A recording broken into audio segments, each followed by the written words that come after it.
As a way of centering us, I want to share with you Psalms 111, and I'll be using the Common English Bible translation. Praise the Lord. I thank the Lord with all of my heart in the company of those who do right in the congregation. The works of the Lord are magnificent. They are treasured by all who desire them. God's deeds are majestic and glorious. God's righteousness stands forever. God is famous for his wondrous work. The Lord is full of mercy and compassion. God gives food to those who honor him. God remembers his covenant forever. God proclaimed his powerful deeds to his people and gave them what had belonged to other nations. God's handiwork is honest and justice, and God's rules are trustworthy. They are established always and forever. They are fulfilled with truth and right doing. God sent redemption for his people. God commanded that his covenant lasts forever. Holy and awesome is God's name. Fear of the Lord is where wisdom begins. Sure knowledge is for all who keeps God's law. God's praise lasts forever. I want to welcome you to Hobson UMC on YouTube. I am VHD Sonny Dixon Jr, the pastor here at Hobson, and I'm in for my somewhat weekly conversation with my son, Trey. Because of the holidays and weather, it's been a little sporadic recently, but good to be back in for our conversation. Didn't have it last week and didn't preach last week, so I missed the time, but glad to be back and glad to be able to share with you. Appreciate all of you who sent messages asking what was going on, particularly those of you who are not in the Nashville area and were unaware that we had all of the snow that we had. But let's say I'm glad to be back in, and we're in the season of Epiphany, where we're looking for revelations and looking for new insight, and that was hard pursuit on last week as we were shut in. But glad to be back and glad that you're with us. While we were out, I did some prayers and birthday celebrations and did those on Facebook. But it is good to be back and to be able to send out the birthday greetings. There are those of you who will let us know that you were thankful that we lifted you up on part of this this time of sharing, and so we want to get to our birthdays. And this week got a couple of birthdays of some people I grew up with. John Fuller and Regina Faye Martin. Grew up in the neighborhood a few downs. Always were running in and out of their house or there into ours, and so we're sending out birthday greetings to them. And a young lady that used to be a part of this congregation but still holds a very special place, Kimberly Miller. And then Cleatrice McTorry, a dear friend, and sending out birthday shout-outs to her. In addition, Chris Dillard, Reverend Lenny G. Moore Sr., Reverend Haley Robinson. I serve on a committee with Haley. She is the chair, and sending her shout-out. Kitty Calhoun, Teresa Franklin Hill, Joyce Helm, Shirley Odie Butler, Lenicia Rouse, Joy Bronson, Heather Wood, Mike Stewart, Reverend Gleason Rogers, Ray Kennard, Elizabeth Williams, Bianca Montgomery, another Reverend, Tom Guildmeister, and just ask that you continue to lift up him. Just a couple of months ago, we were lifting up prayers for him in the passing of his wife, and so continue to keep him in prayer.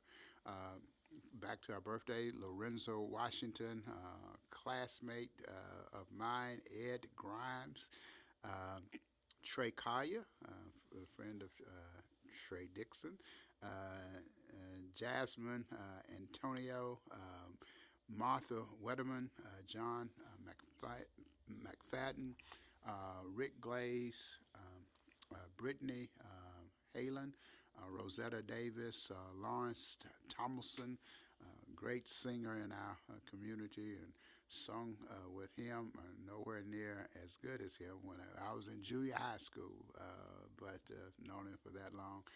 Reverend Napoleon Harris, and last but certainly not least, Cabra Tyus. And so if you know those folk, please send them a shout out, and let them know that you heard their names called on at Hobson.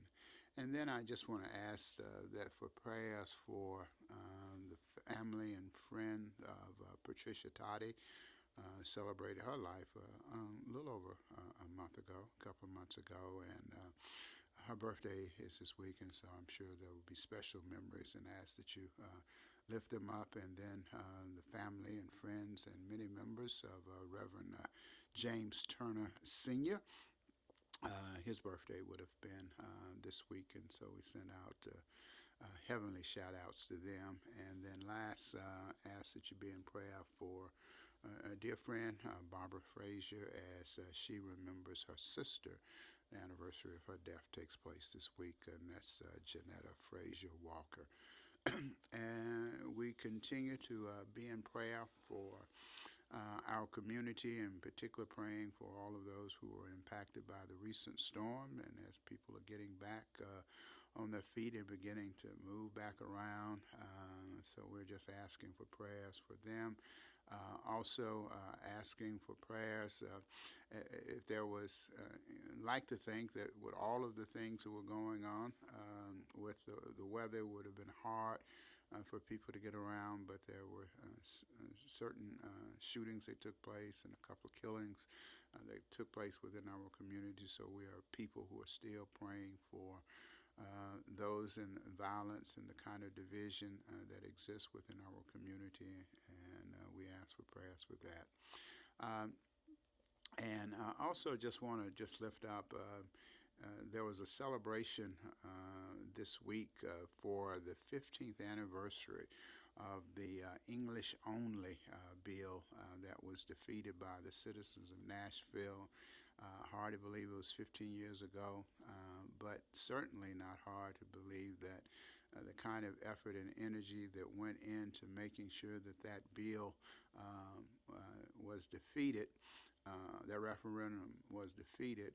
We still need those kinds of involvement, because there's still people of whom are malicious in their intent and want to go back to a time and a place where hopefully we will never go back to, but that just means that we have to continue to be diligent with that. So if you have prayers that you want us to be in prayer for, please do not hesitate to reach out and to let me know so that it can be a part of my prayer life and the life and prayers of this community.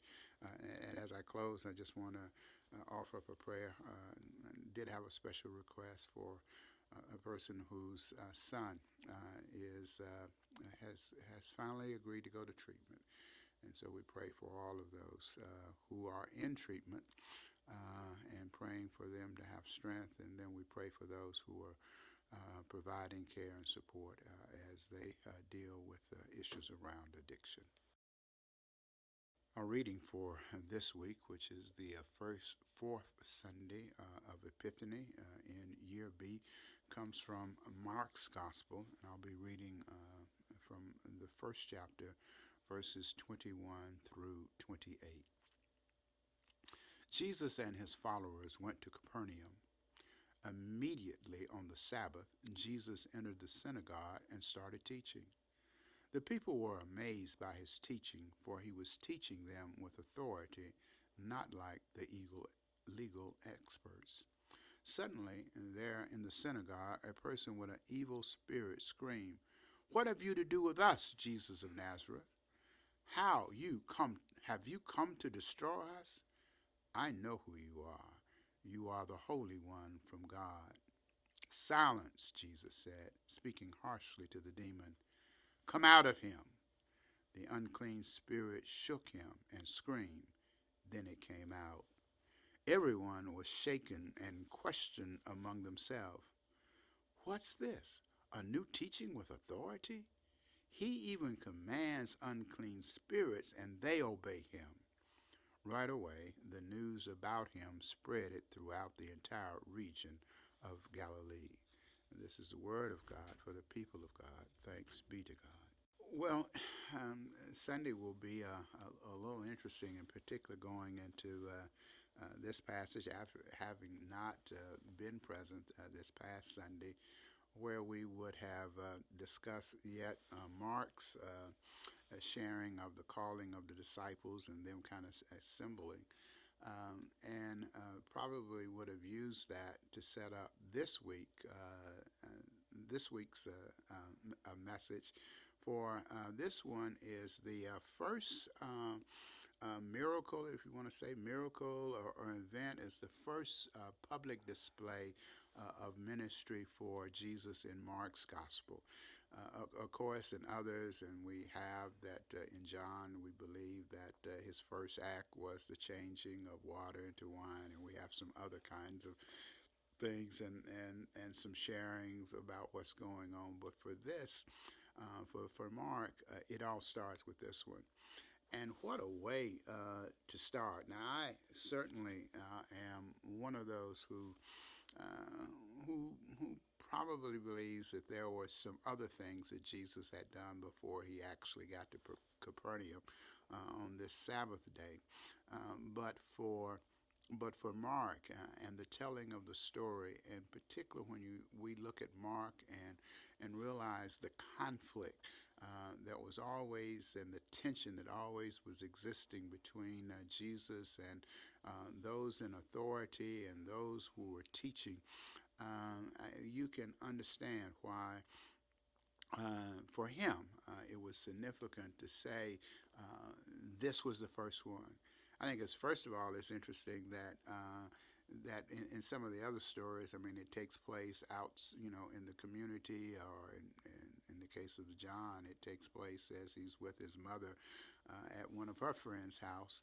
But for this story, it takes place in the synagogue, and we don't get a lot of background information and things that we want to know. That's one of the things that I appreciate about Mark, is that Mark just tells us the key points and allows us and gives us an opportunity to just kind of imagine, what else was going on and putting in the context, and certainly allowing us to be able to put it in the context of when we are reading and what we are currently going through in our own situations.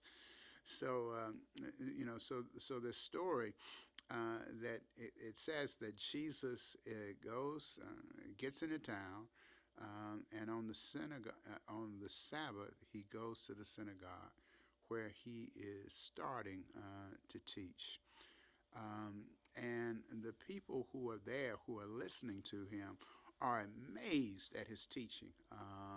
And boy, I wish we had some recordings of that message this week. Gina Stewart preached at the Progressive Baptist Association down in Memphis, and everybody is on Facebook and social media posting the sermon and sharing with others and sharing their commentaries on that. I mean, I had to end up listening to it because of what everybody else was saying about it, that I wanted to hear for myself. And I think that's where, that had there been things as TikTok or well, it used to be Twitter, I don't know, it's X or whatever it is, Z or whatever it is now, that certainly it would have been a buzz with this stranger who has come to town and who is sharing. And they say shares with a certain kind of authority. Someone was asking me about that authority and what did I think it was. And I shared with him. I think that the authority was that what he was saying. That not only did he have some deep convictions about believing it, but it was also the things that they could see it in the way that he acted and the way that he was living his life. That's why I think that there were some things that they had probably witnessed a little bit before that he had actually come in that says, that not only does he talk the talk, but he walks that talk, and he is, and we get to see it. And that's why I think it's significant that in the midst of their amazement about what he is saying, that his first demonstration to them or within their presence of living out what he was saying comes in being interrupted by a man, they say, that just comes in. And when he comes in, we Mark doesn't tell us anything about the man at all, and the speculation around the man. Only thing that we know is that when he comes in, it's not even the man that's speaking. It says that it is the unclean spirit who speaks and asks questions about Jesus. What are you going to do with us? And that has led to a lot of speculation. And as I say, that's Mark allows us to be able to do it, was to speculate what was the unclean spirit. And in my, it has, I guess in my 60 years of listening to messages, I've heard this man described in many ways. A lot of people have described the unclean spirit as maybe being a man who was caught up in addiction, maybe to alcohol or to some other addiction. That maybe it was a case of mental illness. We don't know, and I don't think that it is really that important for us to know what it was or what created the tension and the between the spirit and Jesus, because we don't really talk about that. All that we share and all that Mark shares in the story is that when Jesus spoke to it and told him to be silent, he was silent. And I think that challenges us, and particularly to be aware of what's going on in and around us. I think it was, in and of itself, it was not a surprise, I think, to any of the people who were there, because nobody really, talks about him. Any surprise that the man came into the synagogue. I mean, we would normally think, and we'll have some stories later, where we hear of people who were demonic possessed and who were banned from the community and who would have not been able to venture into the synagogue. So he was a man that evidently felt comfortable enough to walk in, and there was no one who was stopping him from being able to get to Jesus. And so it does, for me, cause me to stop, and I think we ought to ponder. Are there those who are in our midst and who come to our places of worship who are dealing with some issues that we say are unclean, evil, the demonic kinds of spirits. And I wonder if we come, if we challenge them, or if it has just gotten to be places where they feel comfortable. There's a part of me that just imagine, hey, this man has been coming, and in fact has been coming and listening Sabbath after Sabbath, and no one is questioned, and has never felt threatened that there would have to be changes in his life, that it would be normal, it would be accepted. In particular, we know that sometimes we know some people who are going through some stuff, but we may become comfortable with them because they may be good givers. They may have places, positions of influence within the community. I certainly think of that when I listen to some of the political rhetoric that is going on, and a lot of that is being supported by so-called people who are supposed to be followers of Christ and a part of the church, and yet we allow, even within our pulpits, from time to time, to have demonic kinds of presentation and all kinds of evil things that are said, and yet go unchallenged. But for this case, and for this story, and for Jesus' ministry, that I think it was important, particular for Mark, and I think for Jesus, to say that in the coming and to dealing with, that that I've that he came to deal with the utmost of the problems and things that we face, those things which break us off with relationship with one another and our relationship with God, those things that cast us to the margin and keep us away from experiencing the power of grace and love in our lives. So I wonder about that, and I wonder what we, and those of us who are in faith communities, whether we're standing up to those evil voices.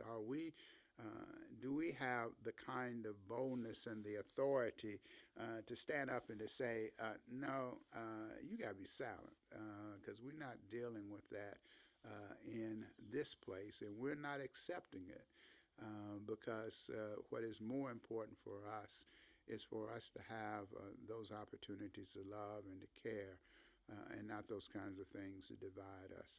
And someone shared with me a couple of weeks ago, said, you have really been on this division in your prayers. I think every week you've got something, and it is because I am troubled that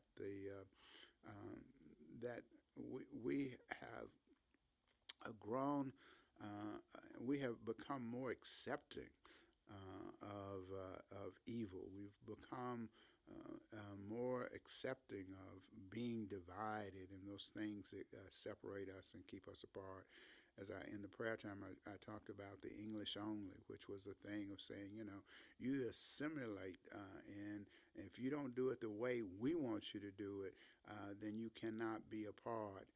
I think those are the kind of demonic forces that Jesus, if he were in and came and spoke within our pulpits and in our houses of worship today, would challenge us on.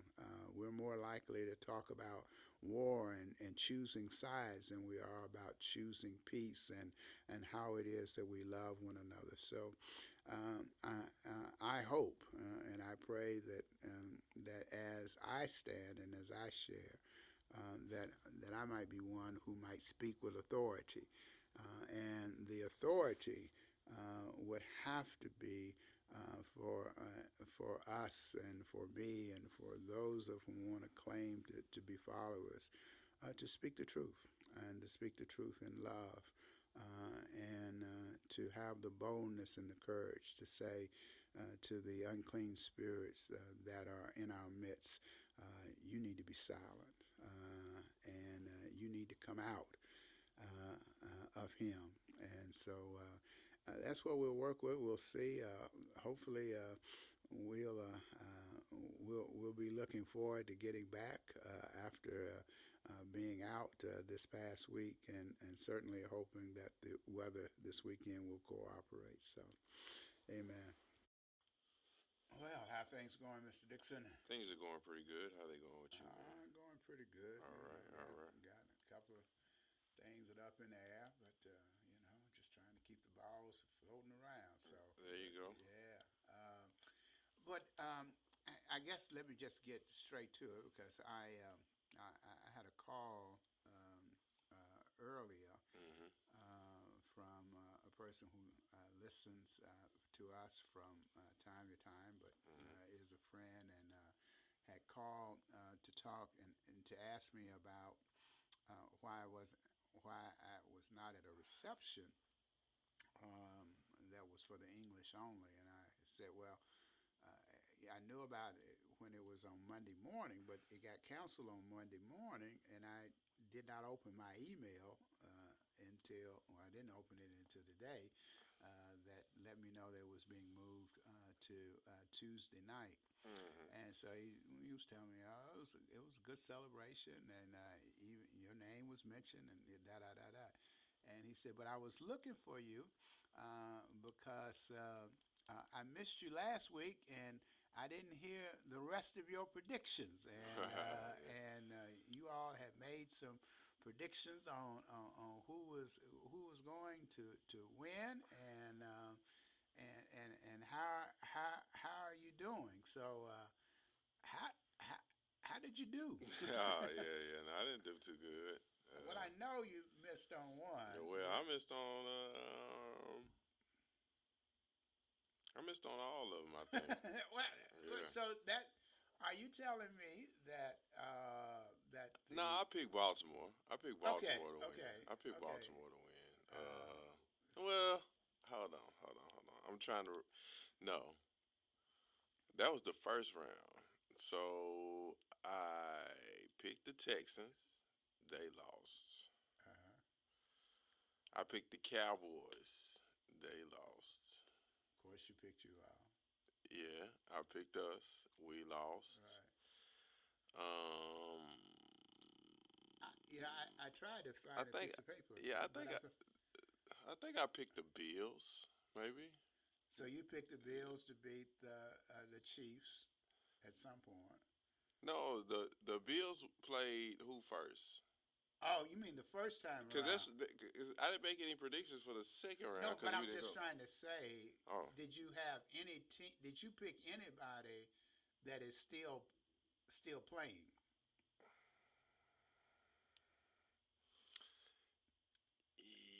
yeah, I think that I picked the Chiefs. You picked the Chiefs. I think so. I think Okay. so. Who did they play? They played the Bills. The first round? No, no, not the first round. The first round they played. Because that's what. They From played Miami. yeah, I think I did pick Miami too. Right? yeah, Yeah, yeah, yeah, you did. You're yeah, right. yeah, yeah, yeah. Right. So You no, picked Miami. yeah, Yeah. yeah, Right. no, Right. no. I lost them all. I lost them all that week. But I think the Super Bowl is going to be the San Francisco 49ers and the Baltimore Ravens. Okay. Okay. So Okay. I'll pick the Super Bowl You'll for pick the those two. NFC and AFC championship games this weekend, and I think that'll be the Super Bowl in Las Vegas this year. Oh, okay. Okay. Well, I'm gonna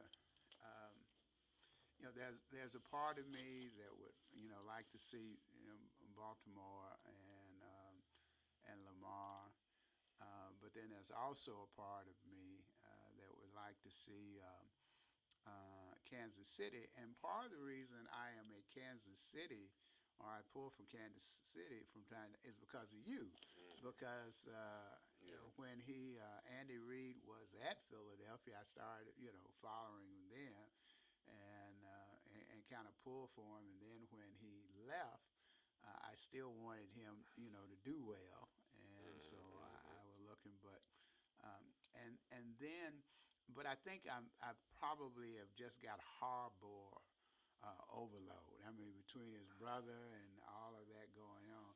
But so I'm Yeah, I just got a alert on my phone. He's going to the Chargers. just Chargers. Yeah, Okay. yeah, yeah. Well, He's they leaving. they said that the Chargers had offered him a deal that would have been very hard for him to turn down. They didn't give all the details, but the person that was making the report said, uh, he will be the highest paid coach in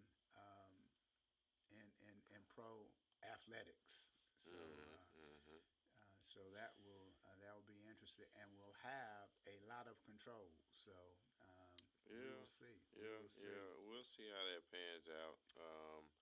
I am. But that's gonna be, that's gonna be tough. I mean, he's gonna have to deal with the Chiefs.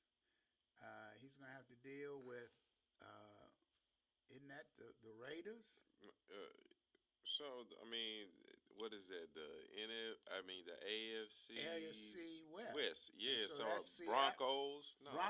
Broncos, The Chiefs, Chargers, Chargers, and the Raiders. and the Raiders. Yeah. Yeah. Yeah. So Yeah. Yeah. I mean, I am. I have mixed feelings about that.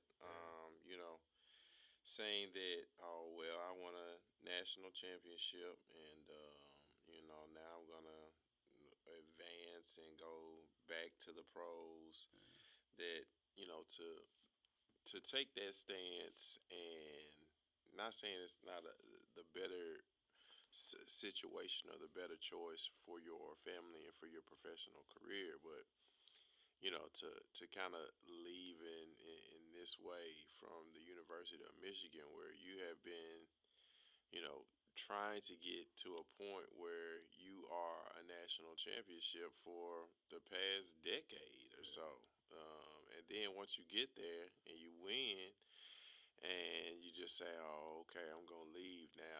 I just it kind of rubs me the wrong way. It Well, kind of yeah, rubs me the wrong way. and I think it would be extremely challenging for him to try to get back there. Once you win it once, then everybody wants you to win it again.